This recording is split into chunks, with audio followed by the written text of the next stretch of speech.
water. Darkness swallowing the light above you. You're left begging for air, but there's none left.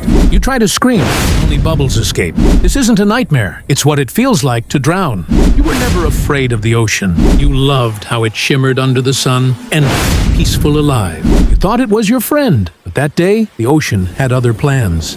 The waves looked calm at first. Then came a pull, soft, invisible, like a hand around your ankle dragging you deeper. You kicked, you laughed nervously. You thought, I can handle this. But the water didn't care. Your feet searched for the sand. It was gone. The shore once close, now a distant blur. The current tightened its grip. You started to swim, harder, faster, but the waves kept rising, as if the sea wanted to test how long you'd fight. The first breath of water burned.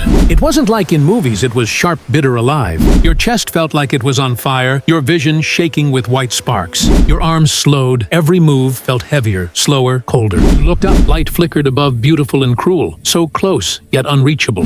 The sound of your heartbeat echoed in your skull, loud, desperate, fading. And then something strange. The panic softened. The pain drifted away. You felt calm. You weren't fighting anymore. Your mind whispered, maybe it's okay.